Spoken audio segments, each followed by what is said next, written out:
Você tem um deste? Sou louca pelo meu.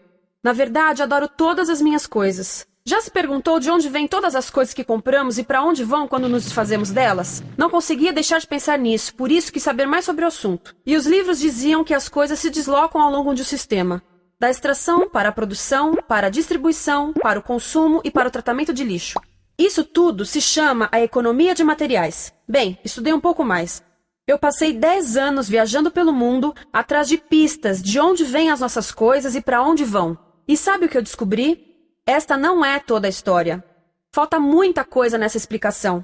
Em primeiro lugar, neste sistema parece que está tudo bem, sem problemas. Mas, na verdade, é um sistema em crise, porque trata-se de um sistema linear, e nós vivemos num planeta finito, e não se pode gerir um sistema linear num planeta finito, indefinidamente. Em todas as suas etapas, este sistema interage com o mundo real. A vida real não acontece numa página em branco. Interage com sociedades, culturas, economias, o ambiente. E durante as etapas, a vida vai se chocando contra seus limites. Limites que aqui não vemos porque o diagrama está incompleto. Então, voltemos atrás para preencher alguns espaços e ver o que falta. Uma das coisas mais importantes em falta são as pessoas. Sim, pessoas. As pessoas vivem e trabalham em todas as etapas desse sistema, onde algumas são um pouco mais importantes que outras. Algumas têm maior poder de decisão. Quem são elas? Comecemos pelo governo. Meus amigos dizem que eu devia usar um tanque para simbolizar o governo, e isso é uma realidade em muitos países, e cada vez mais também no nosso. Afinal, mais de 50% dos nossos impostos vão para os militares. Mas vou usar uma pessoa para simbolizar o governo, porque acredito nos valores e na visão de que o governo deve ser das pessoas, pelas pessoas, para as pessoas. A função do governo é olhar por nós, cuidar de nós. Esse é o seu trabalho. Depois vem as corporações. O que leva as corporações a parecerem maiores que o governo é porque elas são maiores que o governo. Atualmente, entre as 100 maiores economias da Terra, 51 são corporações. À medida que as corporações foram crescendo, em tamanho e poder, assistimos a uma pequena mudança no governo, como se estivessem mais preocupados com o bem-estar deles do que com o nosso. Muito bem, então vejamos o que mais falta nessa imagem. Começaremos pela extração, que é uma palavra pomposa para exploração de recursos naturais, que por sua vez é uma palavra pomposa para destruir o planeta. A verdade é que cortamos as árvores, arrebentamos as montanhas para extrair os metais, consumimos toda a água e exterminamos os animais. Aqui enfrentamos o nosso primeiro limite. Estamos ficando sem recursos naturais. Estamos utilizando demasiados materiais. Sei que isto pode ser difícil de ouvir, mas é a verdade. Por isso temos que lidar com isso. Durante apenas as 3 últimas décadas, foram consumidos 33% dos recursos naturais do planeta. Desapareceram. Cortamos, minamos, perfuramos e destruímos o planeta tão depressa que estamos debilitando a capacidade do planeta para sustentar o nosso modo de vida. Aonde eu vivo, nos Estados Unidos, resta-nos menos de 4% da nossa floresta original. 40% dos cursos de água estão impróprios para o consumo. E o nosso problema não é apenas estarmos utilizando demasiados recursos, mas o fato de estarmos utilizando mais do que a nossa parte. Temos 5% da população mundial, mas usamos 30% dos recursos mundiais. Se todos consumissem ao ritmo dos Estados Unidos, precisaríamos de 3 a 5 planetas. E sabem uma coisa? Só temos um. Então, a resposta do meu país a essa limitação é simplesmente ir tomar dos outros. Este é o terceiro mundo, que alguém dirá tratar-se apenas de uma expressão para designar o local para onde foram as nossas matérias-primas. E o que é que acontece? A mesma coisa, destruição do local. 75% das zonas de pesca do planeta estão sendo exploradas ao máximo ou além da sua capacidade. Desapareceram 80% das florestas originais do planeta. Só na Amazônia perdemos 2.000 árvores por minuto, o equivalente a um campo de futebol por minuto. Então, e as pessoas que vivem aqui? Bem, de acordo com esses sujeitos, eles não são donos desses recursos, mesmo que vivam lá há gerações. Não são donos dos meios de produção, nem compram muitas coisas. Nesse sistema, quem não possui nem compra muitas coisas não tem valor. A seguir, as matérias-primas seguem para a produção, onde utilizamos energia para misturar químicos tóxicos com recursos naturais para produzir produtos contaminados com tóxicos. Há atualmente no comércio mais de 100.000 químicos sintéticos. Apenas um punhado foi testado para avaliar o seu impacto na saúde, e nenhum foi testado em relação aos impactos sinérgicos na saúde, ou seja, a interação com todos os outros químicos aos quais estamos expostos diariamente.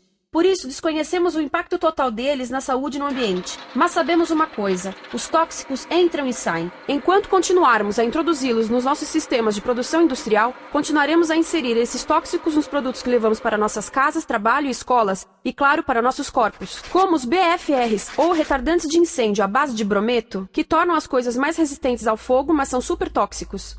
São neurotóxicos, ou seja, tóxicos para o cérebro. O que é que estamos fazendo usando esses químicos? Apesar disso, os usamos em nossos computadores, eletrodomésticos, sofás, colchões e até alguns travesseiros. Sim, pegamos nossos travesseiros, os revestimos com neurotoxinas, levamos para casa e dormimos por 8 horas com eles. Não sei, mas acho que num país com tanto potencial, poderíamos ter uma maneira melhor de evitar que as cabeças peguem fogo à noite. Sabia que essas toxinas vão se acumulando ao longo da cadeia alimentar e se concentram nos nossos corpos? Sabe qual é o alimento do topo da cadeia alimentar com o nível mais elevado de químicos tóxicos? O leite materno. Isto significa que os menores membros das nossas sociedades, os nossos bebês, recebem as maiores doses de químicos tóxicos das suas vidas a partir do leite das suas mães. Não acha que é uma incrível violação?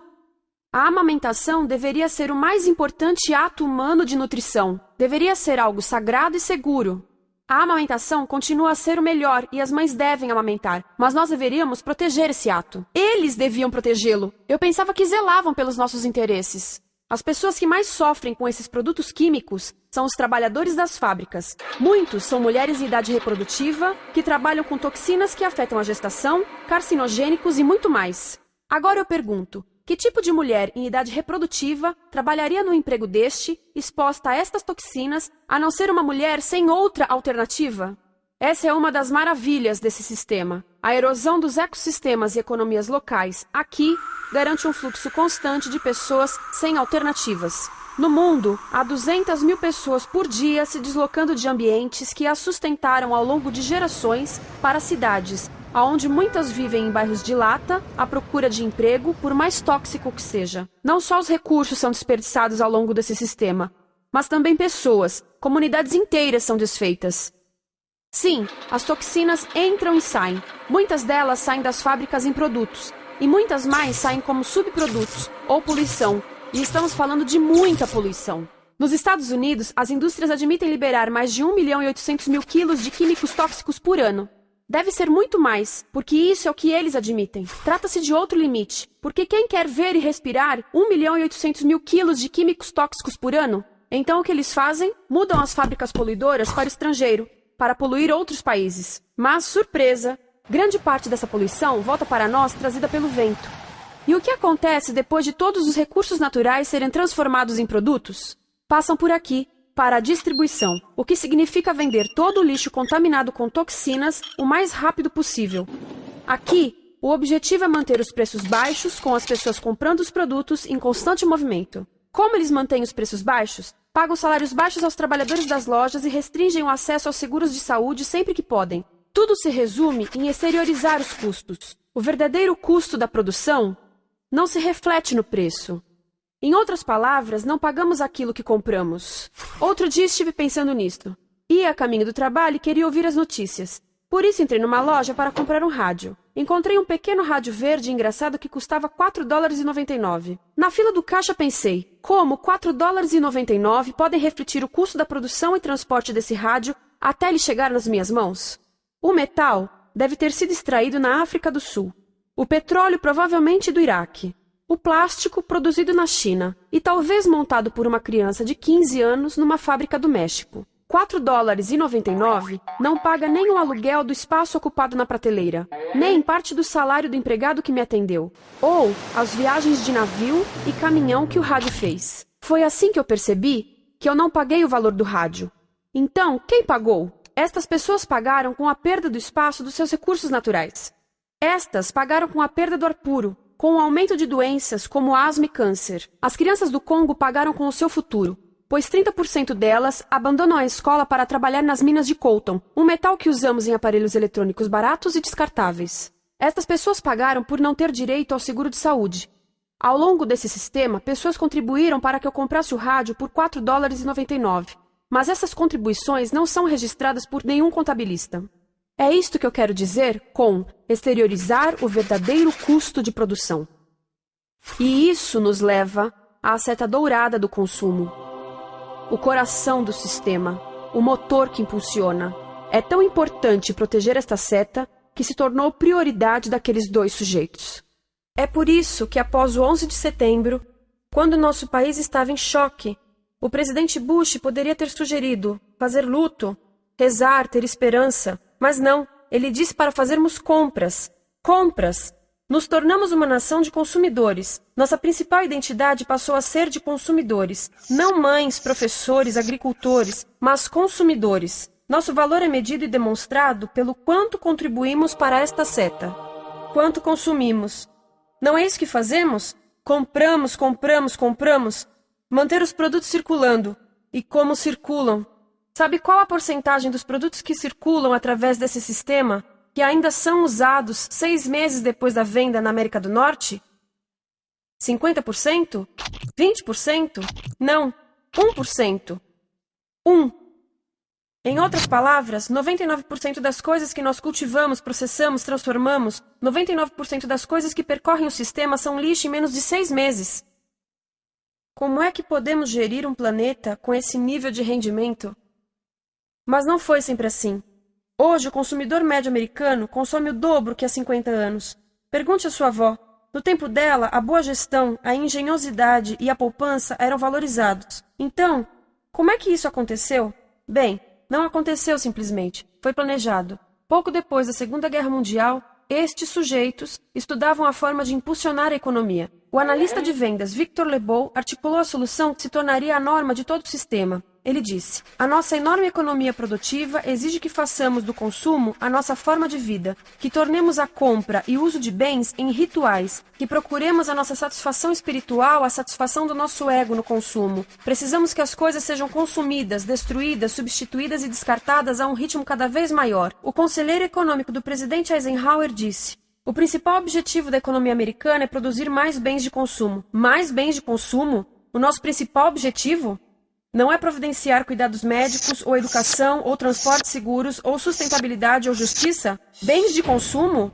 Como é que eles nos fizeram adotar esse sistema de forma tão entusiástica? Bem, 2 das suas estratégias mais bem-sucedidas são a obsolescência planejada e a obsolescência perceptiva. A obsolescência planejada é uma outra forma de dizer criado para ir para o lixo. Eles fazem as coisas de modo que sejam inúteis tão rápido quanto possível para jogarmos fora e voltarmos a comprar. Isso é óbvio em sacolas ou copos de plástico, mas verifica-se isso em coisas maiores como esfregões, DVDs, máquinas fotográficas, churrasqueiras, quase tudo, até computadores. Já reparou que quando compra um computador, a tecnologia muda tão rápido que em poucos anos se torna quase um impedimento para a comunicação? Fiquei curiosa e abri um desses computadores para ver o que tinha dentro, e descobri que a peça que se muda a cada ano é apenas uma pecinha no canto. Mas não se pode mudar apenas essa peça, porque cada nova versão tem um formato diferente. Tem que jogar tudo fora e comprar um novo. Estive lendo sobre o design industrial da década de 50, quando a obsolescência planejada começou a aparecer. Esses designers eram muito claros sobre o assunto. Chegavam a debater quão rápido conseguiam que um aparelho avariasse, mas de modo que o consumidor mantivesse fé suficiente para ir comprar outro. Foi tão intencional, mas as coisas não avariam suficientemente rápido para manter essa seta funcionando. Por isso existe também a obsolescência perceptiva. A obsolescência perceptiva nos convence a jogar fora coisas que ainda são perfeitamente úteis. Como fazem isso? Mudam a aparência das coisas. Por isso, se comprou suas coisas há alguns anos, todos percebem que você não tem contribuído para essa seta. E como o nosso valor depende da nossa contribuição para essa seta, isso pode ser embaraçoso. Por exemplo, se eu tiver o mesmo monitor de computador gordo e branco na minha mesa por 5 anos e a minha colega tiver comprado um computador novo, ela vai ter um monitor plano brilhante que combina com o computador, com o celular e até com as canetas. Ela parece estar operando uma nave espacial e eu pareço que tenho uma máquina de lavar na mesa. A moda é outro bom exemplo. Já se perguntou por que os saltos dos sapatos das mulheres passam de largos para finos num ano e no próximo de finos para largos? Não é por haver um debate sobre qual deles é mais saudável. É porque usar saltos largos num ano de saltos finos mostra que você não contribuiu recentemente para a seta. Por isso não vale tanto quanto a pessoa com saltos finos ao seu lado, ou em um anúncio. É para comprarmos sapatos novos. A publicidade e a mídia em geral têm um papel importante nisto. Cada um de nós nos Estados Unidos é bombardeado com mais de 3.000 anúncios por dia. Vemos mais publicidade num ano do que as pessoas há 50 anos viam em toda a vida. Qual é o objetivo de um anúncio se não nos fazer infelizes com o que temos?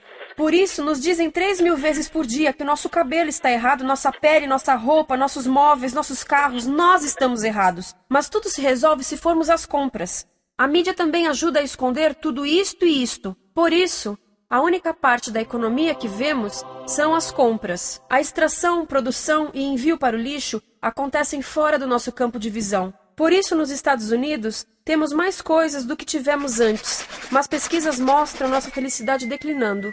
Nossa felicidade teve seu pico na década de 50, a mesma época em que a febre consumista explodiu. Coincidência interessante. Acho que sei o porquê. Temos mais coisas, porém menos tempo para o que realmente nos faz felizes. Amigos, família, tempo livre.